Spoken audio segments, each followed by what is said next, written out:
Hi, this is Christmas on Jane Street, written by Billy Romp and Wanda Urbanska, and this is based on a true story. I'm going to read the prologue in chapter 1 right now. Prologue.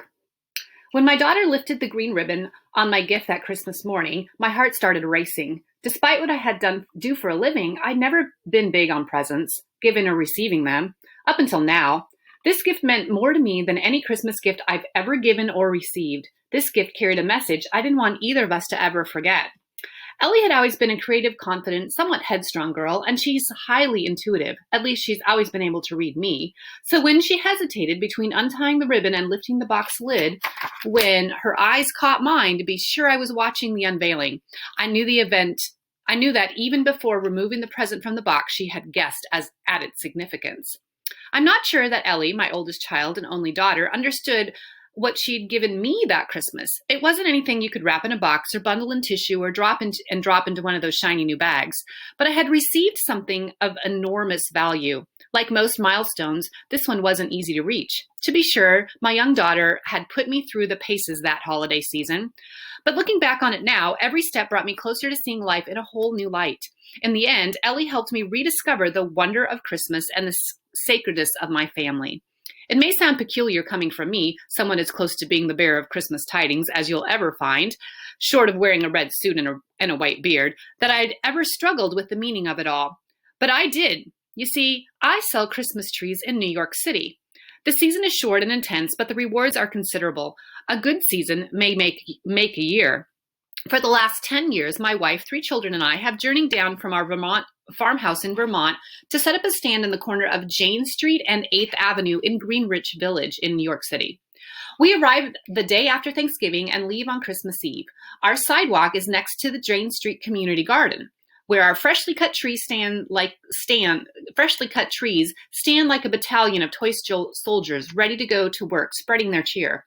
For the 28 days that we're here, we try to create a little Vermont village in Greenwich Village, an oasis of goodwill and greenery amid the city chaos of acres of asphalt.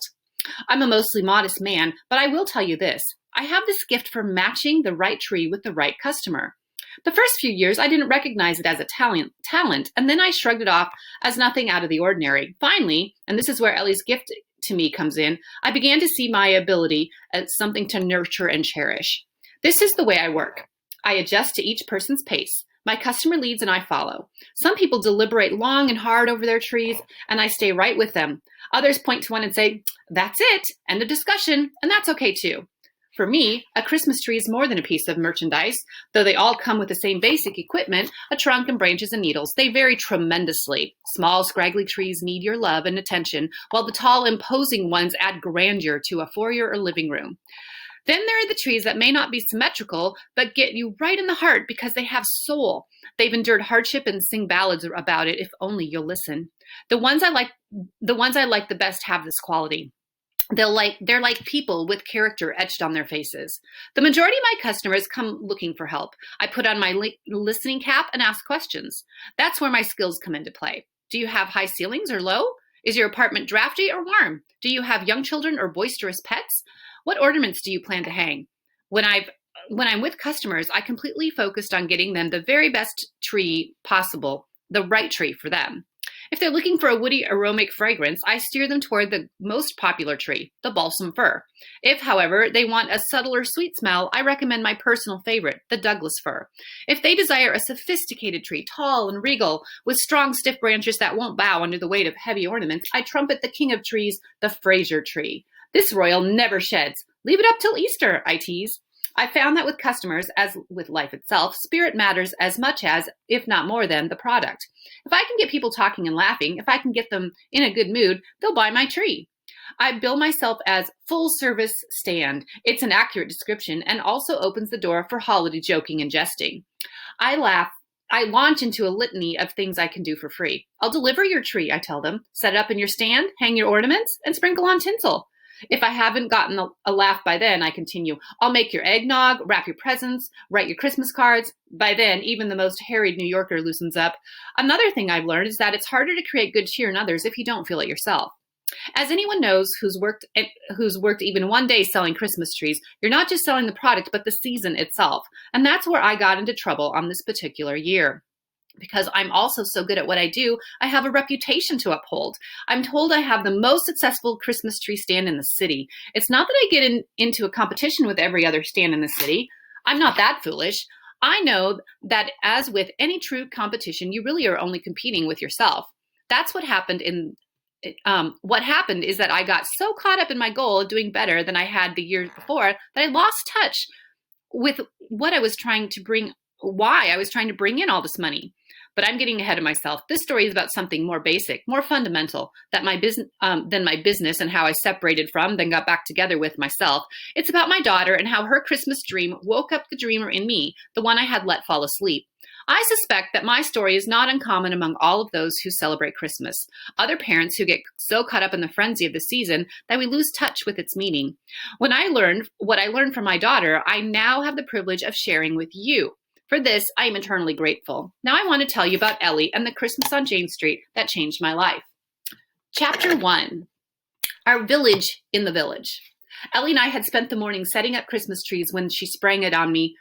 Why don't we arrange things differently for a change? Bring in smaller, scraggler trees from Jane Street, where fewer people see them, to 8th Avenue, and move our Fraser and Douglas firs over there.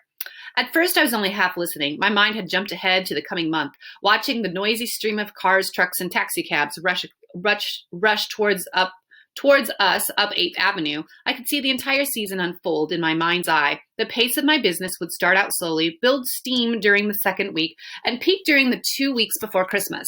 Tree sales would wind down just before the holiday and be limited and harried last-minute shoppers and dwindling number of traditionalists who set up their trees on Christmas Eve.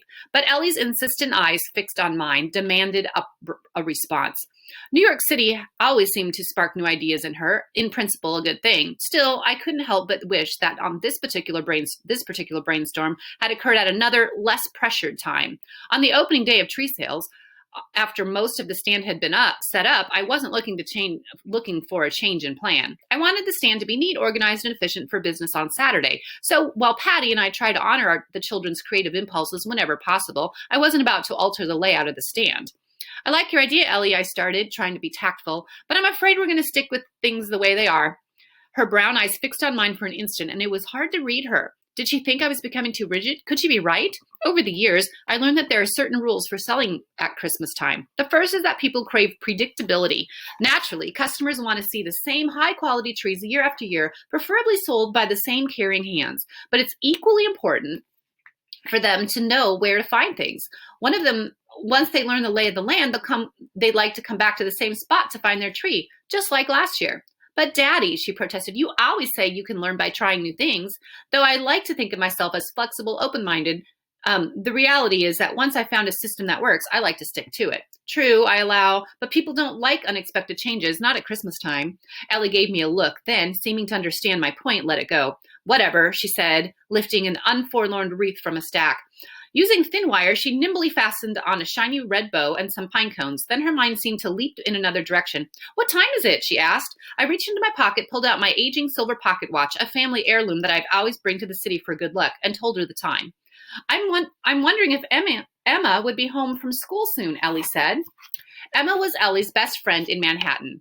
Emma lived 1 block north on the stand on 8th Avenue in a fancy 2-story apartment. The two girls had known each other almost all their lives. Ellie's first ever sleepover was at Emma's apartment when the girls were 4 years old, and their friendship had flourished ever since. During the 11 months of the year when we live in Vermont, Ellie and Emma correspond constantly. They always write in any color other than blue and black, and every letter is sealed with some fancy sticker. Horses, rainbows, and hearts were the season's favorites. Just as Ellie and Emma observe rituals in their friendship, I have rituals that serve my business. After many years of experience, I have come to believe that there's a right way and a wrong way to handle trees. In my view, a Christmas tree is not merely a piece of merchandise, it's something worthy of respect. You start by unloading the truck right. Though the trees are bound in tight versions of themselves for easy travel, once they arrive at the stand, you don't just pick up these sleeping beauties and hurl them into the street. Instead, you unload them gently, carefully not to damage the branches. branches. I lay mine lovingly on the sidewalk where they rest until I decide where to display them. We arrange our trees by size, grade, and species, with the large premium Douglas, Fraser, and balsam firs occupying the prime real estate along the higher traffic 8th Avenue sidewalk, and the Charlie Browns and other bargain merchandise along Jane Street. The Charlie Browns are the scraggly balsam firs trees that stand 3.5 feet or less. We like to joke with price-conscious customers that the Charlie Browns are trees that only a child or an imaginative adult could love. So whenever customers buy one, they feel virtuous, like they've adopted a stray cat from the pound. Sidewalk space is limited, so I stand most of my trees still bundled in string, several rows deep, and lean them against the tree racks near the street's curb. Then I select a few trees for display to open and bring to life. I lean these against the fence of the Jane Street Community Garden. As pedestrians stroll the sidewalks of 8th Avenue and Jane Street, they're flanked by trees on their left and right, as though they were walking through an aromatic Vermont forest. When you're in the Christmas tree business, nothing feels quite as sacred as opening a tree. If you listen closely, you can almost hear the trees exhale as you snip the strings and loosen its branches. In one fell swoop, the tree is transformed from little more than a lifeless bundle to the grand creature dancing with branches it was intended to be. This may sound strange, but I try to make a personal connection with each tree that passes through my stand. Each tree has its own individual personality, which I try to coax out when I loosen its branches while holding on to its trunk. There are those special trees you can't help but get close to. I've become so attached to some that I have a hard time letting them go. A regal beauty that deserves pampering shouldn't wind up in an apartment shared by 3 roommates under the age of 30. They might go away weekends and be gone on Christmas Day, leaving the tree alone and thirsty. I've seen it happen. Once I even told a customer that the tree she selected had been sold, which wasn't true. I just couldn't stand to see her take home a tree that was meant for a loving family. It would have been like witnessing a marriage between two people who were fundamentally incompatible and not speaking up when you had the chance. A nippy mid-morning breeze wound its way past the open trees, ruffling their branches and sending their sweet woodsy scent out into the street. As Ellie put her finishing touches on the wreaths, I hooked our hose to the spigot across the street and began the water blasting. With the slight rope of the sidewalks, water ran off and dried quickly. Like the humid forest floor, damp sidewalks make an ideal base for those rows of freshly cut trees, and the humidity seems somehow to blend with its and enhance the aroma wafting off the evergreens. Like sweet beat-up pine needles, hosing down the sidewalks always feels deeply satisfying, even though you know the task will soon need repeating. It is one of my comforting tree season rituals.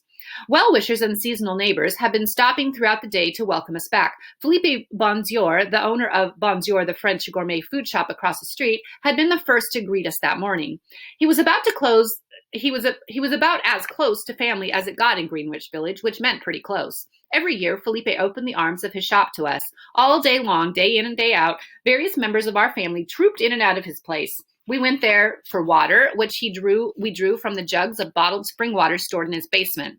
We went there for hot beverages and fresh bread, and sometimes just to warm our hands and feet.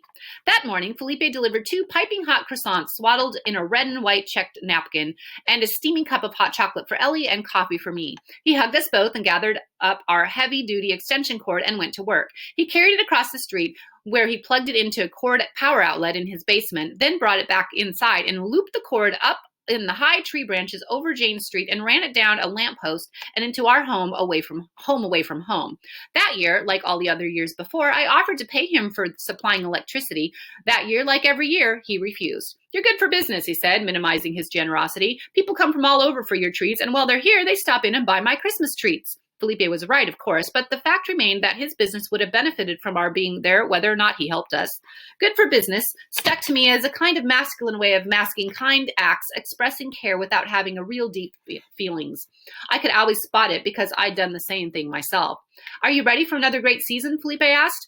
"I'm counting on it," I told him, trying to make light of it. What I didn't say, and here's where that masculine cover came in again, was that some reversals earlier that year had put me under serious financial pressure. I came to New York the previous day, all too aware of the fact that a good tree season could make or break us. A bad one would send me deeper in the hole. Before coming down to the city, I had worked myself up in such a state about our finances that, as much as I hate to admit this, I'd become a bit of a grouch. I was short with Patty and the children, and my left eye had started its nervous twitch. It had gotten to the point that Patty had had to set me down and give me a stern lecture. She said that she and the children wouldn't come to the city if I didn't put my priorities in order. You can rebound from financial difficulties, she argued, but you never have a second chance to spend family time together once it slips away from you. The Jane Street operation would serve our family, not the reverse. And if she and the kids were down there only to help sell more trees, we would have defeated the purpose. Patty was right as usual, but before we left, I made a vow not to let myself get so wrapped up in its commercial side of the business that I lost sight of the meaning, which was Christmas trees and the broader spirit of the season within our family. Felipe looked me over hard. There's something different about you this year. Can you feel it? I can't quite put my finger on it. The way he always looked at me, I felt as if he already knew all about my money problems. I found his comment unnerving, so I didn't answer him directly. Instead, I responded the way Patty always did when she wanted to be both affirming and non-committal. You have good instincts, I said. He let it go at that, not pressing the point, allowing me my privacy, was in its own way an act of kindness. The generosity and spirit of the Jane Street community follows me throughout the year. During the 11 months when we're back in Vermont, I regale my country neighbors with tales of the city. I tell them about bottomless reservoir of goodwill on Jane Street. Many whose heads are filled with unshakable prejudices can't believe it. They ask me whether I carry a gun in the city and imply that it's not safe for me to take my children there. They have pictures of New Yorkers as cold, impersonal capitalists who don't care a bit about their fellow man. I have to admit, I had some of these same stereotypes too before my first year selling Christmas trees in Manhattan. That year, and every year since, I've come to realize that something unusual happens there at Christmas time. The kindness on Jane Street is like a force of nature. It takes on a life of its own in powerful and unexpected ways, pulling along unlikely candidates in its path and transforming them into happier, more vibrant souls. It'd be hard to catalog the many acts of kindness that we have received over the years, but a few stand out. Each year, Angela from down the street brings us a homemade meal shortly after our arrival. One year, when I had contracted a nasty fever, she took me to her apartment where her daughter, Donna, nursed me back to health. Another time, Andy, who owns a historic brass foundry, left his storefront office to chase down some thugs who tried to steal a Fraser fur from Patty. Another man, Andrew, the neighborhood dry cleaner, offers free dry cleaning service throughout the season. Every year, a family across the street gives us their fax line for the month so we can run our line into the camper and have a phone. And there's the local meter maid who's developed a permanent case of forgetfulness about ticketing our camper. Of all the generosity heaped upon us each year, perhaps the most amazing of the offerings is the keys. Every year, a row of hooks over the camper door clangs and dangles with sets of keys to various apartments around the neighborhood. Long-standing friends, like Emma's mother, Ann Abbott, parked a set of keys to their apartment with us at the beginning of the season, along with the offer to use their place anytime for showers and shaves. But so do near strangers who, when they hear we have no running water in the camper, felt moved to open their homes to us. One year, I counted 7 sets of keys on the rack. Sometimes, as I hear the words coming from my mouth describing the magic on Jane Street to my Vermont neighbors, it's hard for me to believe the truth. As a Yankee who was raised on the ethic of hard work and self-sufficiency, sometimes I felt a bit uncomfortable with all the kind deeds coming our way. Like, what did I do to deserve them? And how could I ever repay the many kindnesses? The fact is, you can't put a price tag on generosity and trust. I gave the matter some thought and came up with a solution. It's much better to make it a point to carry my toolbox with me wherever I go. When I visit an apartment on my Jane Street neighbors for showers and shaves, I always fix leaky shower heads and faucets. If their doors are sticky, I oil the hinges, little things like that. Occasionally, people notice and say something. Most often, they say nothing, and that pleases me. I figure if I've spotted the problem before they have, I've spotted the problem before they have. I like myself in the role of goodwill elf, stealth handyman. A lot of people came to the stand that day and greeted us by our nickname, the Tree People. At first, I figured it was because they didn't remember our Christian names, but Victor, the man everyone called the mayor of the West Village, knew our first names and called us the Tree People anyway, out of affection. Christmas has officially started, he declared. When he came up, I was chatting with Dawn, the neighbor from across the street who had just hooked up a phone line for us. I trotted out one of my favorite sayings, "It's another beautiful day in paradise." Patty and I believe that if you say something often enough, it will come true. If I repeated this often enough, it would certainly calm my nerves about money and let Christmas work its magic on me and my family. Don and Victor always got into it, kidding around. From inside his canvas bag, Victor produced a bag of walnuts wrapped in cellophane and presented it to me. It was fastened festively with a thin velvet ribbon. Walnuts, I exclaimed. Ellie's favorite. Thank you so much. Like most of our customers, Victor was fond of our children. Many had personal favorites, the special child in whom they took interest and followed from year to year. Some had taken a shine to Henry, the romp family version of Tom Sawyer, wide-eyed and open-faced and canny. Others always seemed to favor the youngest, which this year happened to be Timmy, our towhead toddler. But Victor was an Ellie loyalist, had been from the start. They should be chestnuts, he teased, but I thought that roasting on an open fire might be hard for you to pull off without a fireplace. I chuckled and called my daughter, Ellie, look what Victor brought. Delighted, she could hardly wait to sample one. Daddy, did you remember to bring the nutcracker? Mom's the chef, cook, bottle washer, and kitchen stocker, I said. Ask her. Don took one of the walnuts, stuck it in a crumpled paper bag, and laid it on the damp sidewalk. Who needs a nutcracker, he said, stomping his feet on the bag. He reached inside and offered the nut to Ellie. Why didn't I think of that, Victor said, before asking Ellie to pick him a wreath. The best of the lot. With an air of authority, she walked down one sidewalk, then up the next, studying the wreaths in their mid-air lineup. Over the years, I've watched Ellie's role with the public develop. When she was Henry's age, customers would ask her questions just to hear her talk. Most recently, they'd begun to take her seriously. When she returned with an unusual lovely supple wreath, Victor exclaimed, You got it. You found the best wreath in the lot. He paid me and gingerly pressed into Ellie's hand a tip that I learned later was a $5 bill. Victor just stood there. He closed his eyes and took a deep breath, filling his lungs with the sweet scent of evergreen. We learned long ago that this scent could magically transport customers from Greenwich Village to some other place. For many, it was their memory of home. For others, it was their dream of what home should be. Who needs to go to the country up for the holidays, he asked, as if reading my mind. You bring it here. Christmas on Jane Street. As he looked from our camper home, parked in its seasonal spot on Jane Street at the corner of 8th Avenue, to the twin forest of trees, he was unable to suppress a smile.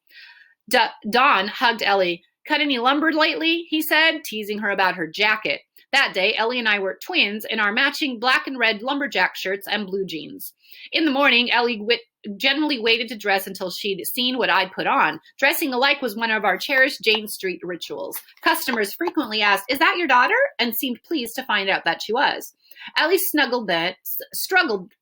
shrugged, then, spotting Patty, the boys, and Santos, the dog, in the distance, scampered off to greet them. I wonder how long she'll keep that up, Don said. I didn't follow. I mean, how long is Ellie going to continue dressing like you? Most kids grow up so fast these days, especially the girls. Oh, I said, dismissing. Ellie doesn't have the same interest as other girls her age. She's a tomboy. She knows how to operate an electric drill since she was 6. How many 6-year-olds would you trust with an electric drill? In fact, Ellie often seemed a little like an old soul, closer in behavior and spirit to Patty and me than she was to her brothers, 4 and 8 years younger, respectively. Responsible and hardworking, she had been saving money to buy a horse in Vermont. She'd already settled on a black filly and had picked out the name, Thunder. Her odd jobs back home included helping milk cows and gather eggs for a farmer neighbor at 5 o'clock every morning. The previous fall, she had grown, harvested, and brought to market several rows of pumpkins. When Ellie returned, we tackled our favorite job, one of the last of the tree stand setup. I hoisted her up on my shoulders to nail lights to the top of the tree racks. Whenever possible, I gave Ellie the more responsible job and took the supporting role for myself. Look, Dad, no hands, she exclaimed, flinging her arms off the support rack and reaching for the sky. Sometimes her fearlessness brought out my most cautious nature. I decided to let it go. All right, Ellie, I said in a let's get on with business tone. Looking back on that moment, I realize now that she was trying to make a grander statement. It's funny how clearly you can see something in hindsight that you're blind to at the time. All the signs of an imminent change were there at that moment, but my eyes weren't open to it. Just as quickly as she'd become the daredevil, Ellie was her serious self again. Expertly, she hammered nails into the top of the tree racks. Once all the nails were in, she strung the line of lights along and bent the nails back over the line to hold it in place. The string of lights, which ran in a continuous lineup at 8th Avenue and down Jane Street, unified our operation. In the dusk and in the evening, added a magical appearance of twinkling stars above our small city forest. With Ellie straddling my shoulders, I felt like the luckiest father alive. In my mind, my daughter was perfect, smart, confident, and strong. She could ride a horse or bicycle faster than most boys her age, fix a flat tire on a bike, beat me in chess 9 times out of 10, and pass for an adult on the phone. Though I'm not much of a braggart, Patty continually had to restrain my tendencies to boast about Ellie. I don't know where it came from, but I do recall having this sudden feeling of gratitude that I could still lift her that year. Since the previous December, she had gained stature, substance, and maturity. I wondered if that would be the last year I'd be able to lift her without straining my back. I wondered if that was the last year I'd be able to call her my little girl without seeming like the doting father. Thinking about how much Ellie had grown made me remember our first Christmas on Jane Street, when we started selling trees there 10 years ago. It was on a dare from my wife. The first year we came, Ellie was still in diapers, and Patty persuaded me that it would be fun to spend the Christmas season in New York City. Tree sales were meant to pay our way, no more, no less. It always fascinated me how life works. You start in one place and end up in another, and never had guessed how significant the starting point would be. That's how it was with our Christmas tree stand. It began on a lark and had become the most important thing our family did that year. Patty returned from her morning errands, holding Timmy on her hip. Henry was on her side, toting supplies. Patty stood on the corner, looking down on the sidewalk and up the other. She surveyed our progress for a few moments, approvingly, then disappeared into the camper to begin preparing supper. Henry helped her carry bags into the camper, then dashed out where Ellie was hammering. Looking up at his older sister, he tugged on my pant legs. "Let me," he pleaded. I couldn't trust him with a hammer. If he'd hit the nail in the wrong place, it could break a thumb. Well aware of Henry's jealousy of Ellie and her special relationship with me, I racked my brain for some special charge I could give him. Why don't you get the broom and give the sidewalk its first sweep of the season?" I suggested. "How come she gets to do all the fun stuff?" "We've been through this before," I told him. "When you're her age," he cut me off. "When you're her age," he mimicked. "Only the thing is, she always is going to be 4 years older than me." I have a special job for you," I told Henry. "Something Ellie didn't do till she was much older than you are now. But you're going to have to wait until after supper before I tell you." End of chapter 1.